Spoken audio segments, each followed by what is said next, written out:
தொழிலதிபரும் தன்னார்வ தொண்டருமான ஏ கணேசன் அவர்களுக்கு ஒரு கதவு மூடப்பட்டது. ஆனால் அவரது உறுதி, முயற்சி, தன்னம்பிக்கை ஆகியவை அவரை வெற்றிக்கு தூண்டின. ஏ கணேசன் அவர்கள் மேற்கொண்ட கல்வி சேவையை பற்றி டத்தோ மலர்விழி குணசீலன் அவர்கள் தனது பதிவில் பாராட்டி குறிப்பிட்டுள்ளார். கடந்த 4 ஆண்டுகளாக சுபாங் ஸ்ரீ மகாமாரியம்மன் ஆலய வளாகத்தில் 4ஆம் மற்றும் 5ஆம் படிவத்தில் பயிலும் 45 இந்திய மாணவர்களுக்கு இலவச டியூஷன் வகுப்புகளை ஏ கணேசன் தொடர்ந்து நடத்தி வருகிறார். ஆலயத்தின் தலைவர், துணைத் தலைவர் மற்றும் நிர்வாகத்தின் ஒத்துழைப்போடு இந்த கல்வி சேவை முன்னெடுக்கப்பட்டு வருகிறது.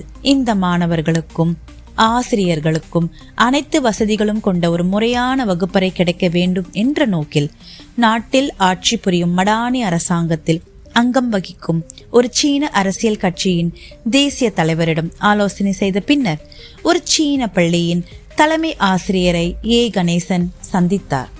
சனி மற்றும் ஞாயிறு ஆகிய வார இறுதி நாட்களில் காலை 9 மணி முதல் மதியம் 1 மணி வரை அந்த பள்ளியின் வகுப்பறையை இந்த 45 மாணவர்கள் டியூஷன் வகுப்புகளாக பயன்படுத்த அனுமதி வழங்குமாறு அவர் கோரிக்கை வைத்தார். அதற்காக ஏற்படும் தண்ணீர், மின்சாரம், பராமரிப்பு மற்றும் சுத்தம் செய்தல் போன்ற அனைத்து செலவுகளையும் தானே ஏற்க தயாராக இருப்பதாகவும் அவர் தெரிவித்தார். ஆனால் அந்த கோரிக்கைக்கு பள்ளியின் சீன தலைமை ஆசிரியர் சம்மதம் அளிக்கவில்லை என்று டத்தோ மலர்விழி குணசீலன் தனது பதிவில் குறிப்பிட்டுள்ளார். பலர் இந்நிலையில் மனம் தளர்ந்திருப்பார்கள்.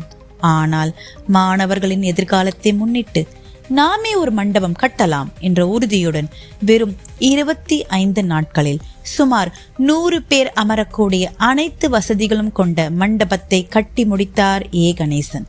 இந்த நிகழ்வில் உரையாற்றிய ஏ கணேசன், மக்கள் இந்த ஆலயத்திற்கு தெய்வ தரிசனத்திற்காக மட்டும் அல்லாமல் ஆலயத்தின் பல்வேறு சமூக மற்றும் கல்வி நிகழ்ச்சிகளுக்கும் ஆதரவு அளிக்க வேண்டும் என்றும் ஆலயத்தின் மேம்பாடு மற்றும் வளர்ச்சிக்கு அனைவரும் உறுதுணையாக இருக்க வேண்டும் என்றும் கேட்டுக்கொண்டார்.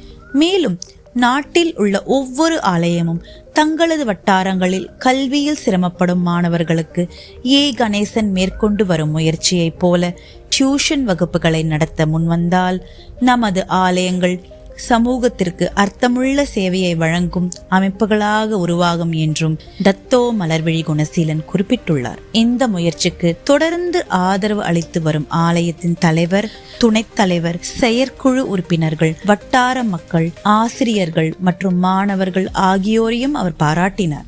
சட்டவிரோதமாக எழுப்பப்படும் கோவில்கள் குறித்து பல்வேறு விவாதங்கள் எழும் இந்த காலகட்டத்தில் இந்த ஆலயத்திற்கான அனைத்து முறையான அனுமதிகளையும் பெற்று தந்துள்ள ஏ கணேசன் அவர்களின் தொலைநோக்கு சிந்தனை குறிப்பிடத்தக்கது என்றும் அவர் தெரிவித்தார். நிகழ்வின் தொடக்கத்தில் ஏ கணேசன் மற்றும் டத்தோ மலர்விழி குணசீலன் இணைந்து ரிப்பன் வெட்டி ஆலய மண்டபத்தை அதிகாரப்பூர்வமாக திறந்து வைத்தனர்.